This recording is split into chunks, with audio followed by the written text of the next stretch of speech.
भक्त समाज की जय।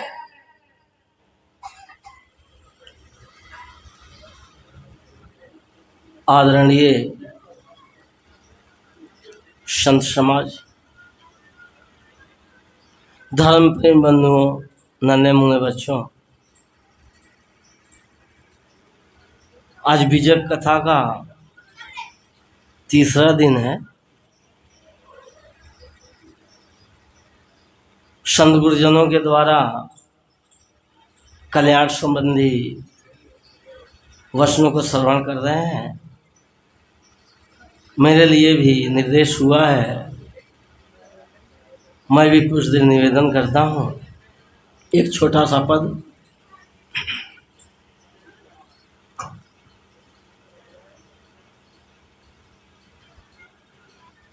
वारो तन मन धन सब पद पर खावन हार, युग अनंत जो पचिम रे, बिन गुरु नहीं निस्तार। वंदनीय गुरु परख को बार बार कर जोर, दया करन संशय हरण, संत रूप प्रभु तोर। जाते सकलो परखिया, सो पारख निज रूप, तहाँ होय रहो स्थिर तू, नहीं जाई भ्रम को। तहाँ होय रहो स्थिर तू, नहीं जाई भ्रम को। बोलो श्री सद्गुरुदेव की जय।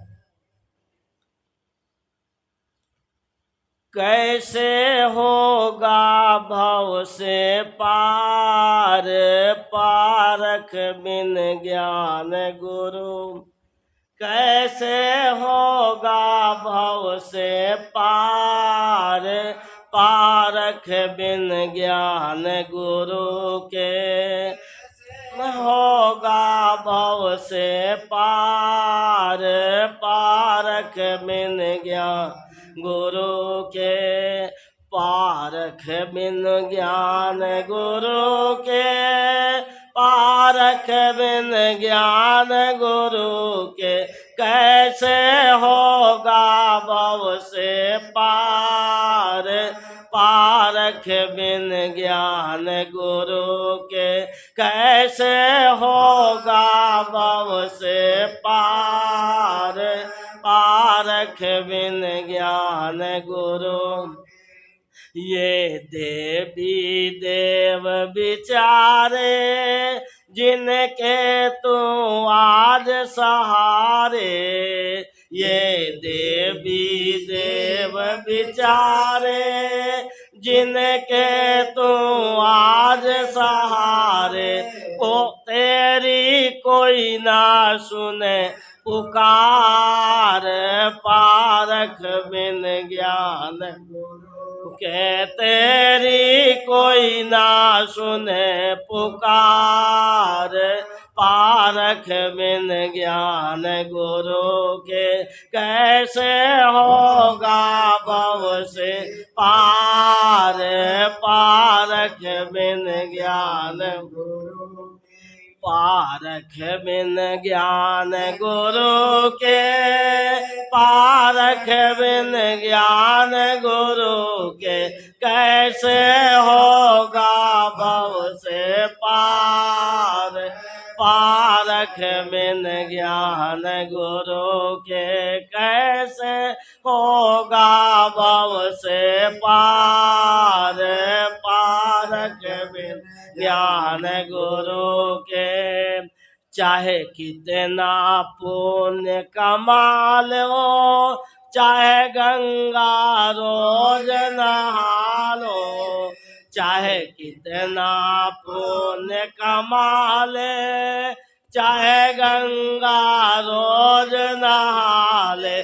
चाहे तीरथ करो हजार, पारख बिन ज्ञान गुरु के। चाहे तीरथ करो हजार पारक बिन ज्ञान गुरु के कैसे होगा भव से पार पारक बिन ज्ञान गुरु नहीं मिटे कर्म की रेखा चाहे कर लो जतन अनेका नहीं मिटे कर्म की रेखा चाहे कर लो जतन अनेका गए ऋषि मुनि सब हार पारख बिन ज्ञान गुरु के गए ऋषि मुनि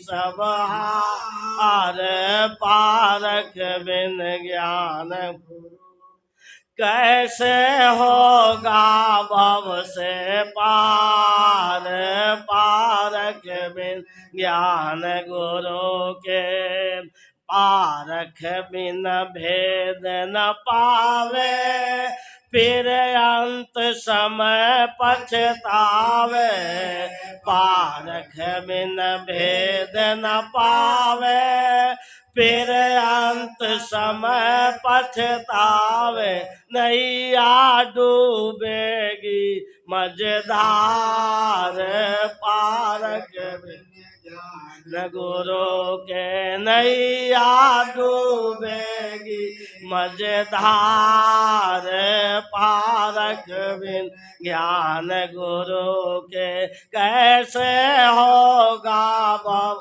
से पार पारख बिन ज्ञान गुरु तुम राम शरण भ्रम छोड़ो सद्गुरु से नाता ओ तुम राम शरण भ्रम छोड़ो सद्गुरु से नाता जोड़ो बाकी सब झंझट बेकार पारक ज्ञान गुरु के कैसे सब झंझट बेकार पारक बिन ज्ञान गुरु के कैसे होगा भव से पार पारख बिन ज्ञान गुरु के पारख बिन ज्ञान गुरु के पारख बिन ज्ञान गुरु कैसे होगा भव से पार पारख बिन ज्ञान गुरु के बोलो श्री सद्गुरुदेव की जय। पारख पारख शब्द का अर्थ होता है परख परख नाम ज्ञान परख नाम समझ परख नाम बोध परख नाम जानकारी। एक जानकारी होती है विषयों को जानना एक जानकारी होती है संसार का जानना एक जानकारी है अपने को जानना उसी का नाम पारख है। पारखी होना प्रत्येक जीव का स्वभाव है कीड़ी से लेकर हाथी तक सभी जीवों का स्वभाव पारख है लेकिन वो बोध वहां नहीं होगा कि मैं पारखी हूं। ये जानकारी पशु आदि खानियों में नहीं हो सकता। ये जानकारी ये बोध एक ज्ञान मनुष्य शरीर में होगा जो अभी वर्तमान में हमें शरीर मिला है इसमें हो सकता है कि आपका जो स्वभाव है आपका जो स्वरूप है वो ज्ञान स्वरूप है। ज्ञान स्वरूप जब हम होते हैं तभी बोध होता है जगत का तभी बोध होता है संसार का तभी जानकारी होती है विषयों की लेकिन वो एक तरफ से है सिर्फ विषय जगत के तरफ से है अपने तरफ से नहीं। अपने तरफ से जब जानकारी होगी जब आपको ये बोध हो कि इस संसार को जानने वाला तो मैं हूं। अभी तो संसार को जान रहे हैं, अभी तो विषयों को जान रहे हैं, शब्द स्पर्श रस रूप रस गंध आदि विषयों को हम जान रहे हैं, लेकिन ये बोध नहीं हो रहा कि इसको जानता कौन है, इनकी जानकारी किसको होती है, इसका ज्ञान किसको होता है। तब पता लगेगा कि जानने वाला तो मैं हूं, इन सबको समझने वाला तो मैं हूं, इनको परखने वाला तो मैं हूं। इसलिए आप पारखी हो। नित्य स्वरूप आपका पारख है, लेकिन जब हम अपने स्वरूप को जब नहीं जान पाते, नहीं ठहर पाते, नहीं स्थित हो पाते, तो फिर विषय में बह जाते, संसार में बह जाते।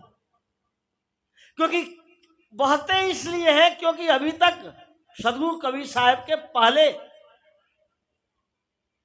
अब तो बहुत सारे पारखी हो गए, सदगुरु कबीर साहब के बाद तो बहुत पारखी हो गए, पहले नहीं थे। पहले इस जीव की बहुत दुर्गति है। लोग कहते ये किंचिग है, ये नानत्व है, ये तो परच्छिन्न है, ये तो किसी का प्रतिबिंब है। कहने वाला वो जीव ही है, कहने वाला मनुष्य ही है, लेकिन ये बोध नहीं होता कि मैं अपनी ही तौहीनी कर रहा हूं, अपने ही इज्जत को, अपने ही आप को सम्मान नहीं दे रहा हूं। तो जब अपने आप को आप सम्मान नहीं दोगे तो आपको सम्मान कौन देगा? आपकी इज्जत फिर करेगा कौन? इसलिए खुद आप ही अपने आप को गाली भी देते। आपका अपना सम्मान, आपको इज्जत देने वाले सदगुरु कबीर साहब हुए। सदगुरु कबीर साहब का सिद्धांत ही है पारख। पारख सिद्धांत सदगुरु कबीर साहब की देन है, और ये सबकी सदगुरु कबीर साहब उद्घोष करते हैं कि सबका स्वरूप ही पारख है। लेकिन आप पारखी नहीं होते। पारखी इसलिए नहीं होते कि पूर्व के संस्कार हम सुनते आए हैं, कल्पनाओं में बह जाते, मान्यताओं में बह जाते, अवधारणाओं में बह जाते। क्यों बहते? ये आदत है। जैसे खाज होती है ना, तो खुजाने के बाद जलन होती है, लेकिन आदत वही है, फिर धीरे धीरे हाथ उस खाज पर पहुंच जाता है, कितना भी रोको, क्योंकि वो अध्यास है, वो आपके अंदर आदत बनी हुई है, और वो आदत तोड़ना बड़ा कठिन काम है। वो आदत विषयों की हो, वो आदत कल्पना की हो, या वो आदत पाखंड की हो, या वो आदत अंधविश्वास की हो, हम उसको निरख नहीं कर पाते, परख नहीं कर पाते, जान नहीं पाते, और उसमें बहते चले जाते, क्योंकि ये आदत है। कहा जाता है एक राजा था, देखो ये आदत कैसे नहीं छूटती। इस कथा में यही बताया गया है कि जिसकी वो आदत होती है उसमें सुख मानता है, और जीव को सुख सबसे प्यारा है।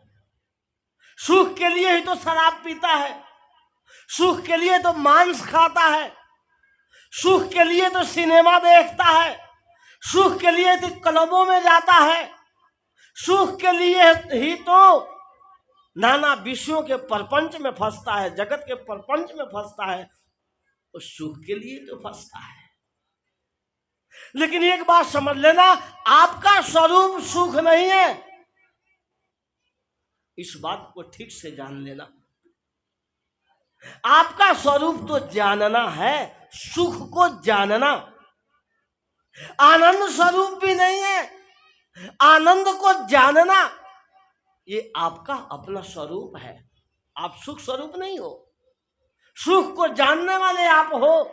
और सुख के लिए जब चलोगे तो दुख भी होगा, तो दुख बर्दाश्त नहीं होता, दुख सहन नहीं होता, इसलिए नाना प्रकार की उपाधि उस दुख से बचने के लिए करते। पहले तो हमने कल्पना किया कि सुख मिलेगा, चाहे विषय में हो चाहे तथा कथित कल्पना में हो, और जब वो सुख नहीं मिलता तो हम दुखी होते, अब दुख से बचना चाहते, क्योंकि ये भ्रम है कि मैं सुखी हो जाऊंगा या मैं सुखी हूं। लेकिन एक बात आप समझ लो, आप सुख नहीं, आप सुख और दुख को जानने वाले हो, क्योंकि आपका स्वरूप ही जानना है। तो क्या था, वो आदत जब बन जाती है तो हम अपनी भूमिका से दिख जाते, अपनी भूमिका से हट जाते। राजा था, कथा सुनाता, बहुत सुंदर कथा कहता, लोग कथा को सुनने में भी शांति से एकाग्रता से सुनते थे। संयोग से उसमें एक खाज वाला आ गया। जब वो खाज करता तो राजा की दृष्टि बदल जाती, वृत्ति बदल जाती। उसने कहा, भाई तुम ऐसा करना, जब कथा शुरू होती है तो खाज मत करना। कहा कि ये लो पैसे, और कहा अच्छी दवा लेकर आ जाना, ताकि कथा में आओ तो खाज मत करना। ले गया, दवाई भी लाया, लगाया भी। दूसरे दिन कथा जब शुरू हुई, दवाई लगाकर आया, लेकिन जब कथा शुरू हुई तो फिर कथा 10 मिनट बाकी थी और फिर खुजाना शुरू कर दिया, और फिर वृत्ति बदल गई राजा की। उसने फिर कहा, अरे भाई कल ही मना किया था कि तुम कथा में खुजली मत करना, खुजाना नहीं। कहा कि मैं क्या करूं, मैं तो चाहता हूं कि ना खुजाऊं, लेकिन खुजली है, और जिसको खुजली होती है वही जानता है। हाथ धीरे धीरे खुजली के ऊपर चला जाता। कहा ठीक है, ऐसा करो, तुम कल कथा में मत आना, या कथा में आना ही नहीं। कहा क्यों राजन, ऐसी सजा क्यों दे रहे हो? एक तो प्रारब्ध वशात एक खुजली हुई है, इससे भी कथा से वंचित कर रहे हो। कहा अच्छा एक काम करो, तुम आधा राज ले लो, लेकिन कथा में आना तो खुजाना नहीं। बोला ठीक है। अब तो खुश हो गया कि आधा राज मिल रहा है, क्या पूछना। दूसरे दिन जब कथा शुरू हुई, आया और अपने मन को रोक के बैठा। समझ लो कथा मात्र 8 मिनट बाकी रही। अब उसने क्या किया, फिर खुजाया। खुजाते ही क्या हुआ, जब आदमी जब इधर उधर हिलता डुलता है या बोलना प्रारंभ कर देता है तो वक्ता की दृष्टि वृत्ति बदल जाती है। अब जो ही वो खुजाया, खुजाते ही उसकी वृत्ति बदली। उसने कहा भाई ये बता, कल तो तुझे घोषणा भी कर दिया कि आधा राजपाट तेरा, लेकिन कथा में आना तो खुजली मत करना। उसने कहा मैं क्या करूं, मैं तो आदत के वशीभूत, मुझसे रोका नहीं जाता। कहा ऐसा कर, ये पूरा राज तेरा है, लेकिन कल कथा में आना तो बिल्कुल खुजाना नहीं। फिर कल कथा प्रारंभ हुई। बैठ जाओ।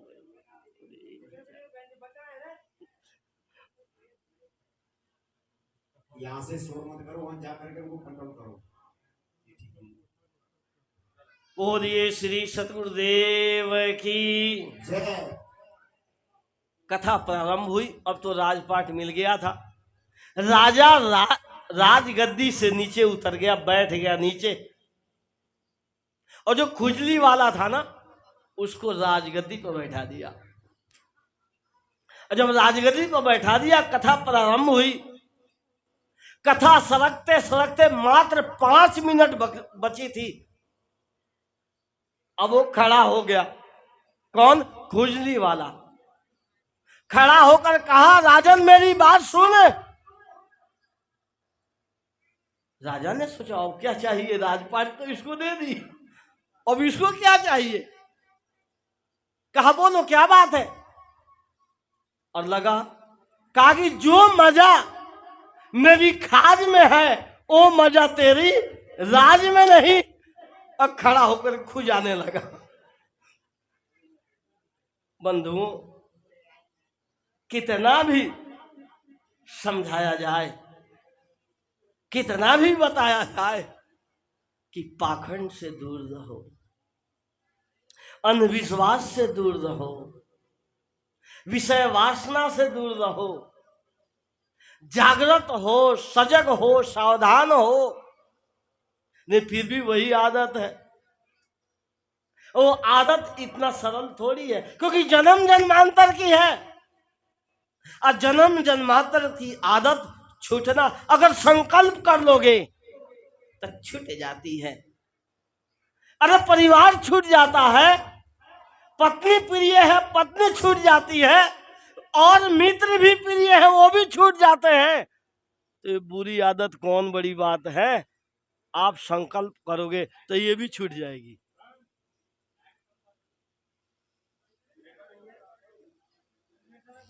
क्या बात, क्या हो गया?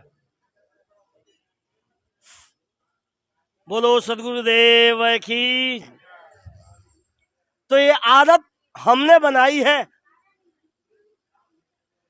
और ये आदत छूट सकती है, चाहे वो कल्पना की हो, चाहे अंधविश्वास की हो, चाहे किसी भी मान्यता की हो, आप बनाने वाले हो।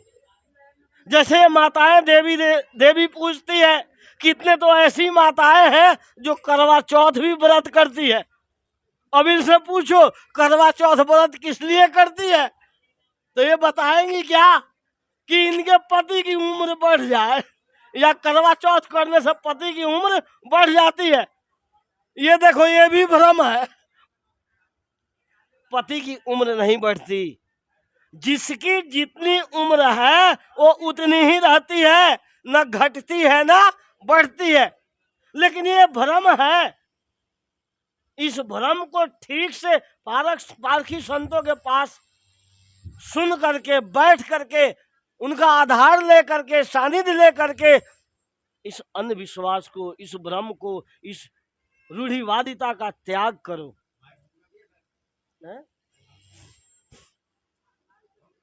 ऑन है ये, बंद नहीं है। तो ये मान्यता जो है आपकी, वो मान्यता ऐसे नहीं छूटेगी। आपसे निवेदन करता हूं कि यदि आप पारखी संतों के सानिध्य में आते हो और इस बात को सुनते हो तो अपने बच्चों को इन बातों से दूर रखो कि किसी मान्यता के पीछे नहीं पड़ना, किसी कल्पना के पीछे नहीं पड़ना। जो आपके जीवन में है, जो आपके जीवन में आता है, सुख आवे या दुख आवे, उसको सहने की कला आप जानिए, उसको सहने की तरीका जानिए, उसको सहिए और अपने जीवन को सुंदर बनाइए। हम घबरा जाते, और घबराने से क्या होता है? क्या वो घटना नहीं घटती? क्या ये संयोगिक संस्कार नहीं घटेंगे? लेकिन एक जानकारी हो जाएगी आपको, घबराओगे नहीं, जानकारी हो जाएगी, उसको सहन करोगे, तितिक्षा भाव में रहोगे, वो सह लोगे। कितने लोग तो कहते हैं क्या कि साहब जी जब कंठी लेते हैं ना, कंठी लिए तो भैंस मर गई, या कंठी लिए तो पोता आने वाला था, या शादी होने वाली थी, शादी कट गई। ऐसा कुछ नहीं होता। जो आपके संयोग संस्कार है वो तो घटना घटेगी, लेकिन एक भ्रम पाल लिया, एक मान्यता बना ली, अब फिर वो मान्यता कटना बड़ा कठिन है। और जब मान्यता कठिन हो जाती है, कटना, तो आप जागृत नहीं होते, आप सजग नहीं होते, आप सावधान नहीं होते। इसलिए सत्संग सुनिए, चिंतन मनन कीजिए, अध्ययन कीजिए और संतों का सानिध्य लीजिए और तब आपका जीवन का जो भ्रम है, अंधविश्वास है, ये टूटेगा। आप जागृत हो जाएंगे, तब बोध होगा कि हमारा स्वरूप जो है वो पारक है। और तब जब पारखी हो जाएंगे तो सारी मान्यता टूट जाएगी, आप सुखी और शांत हो जाएंगे। बस टाइम हो गया। बोलो श्री सद्गुरुदेव की। जय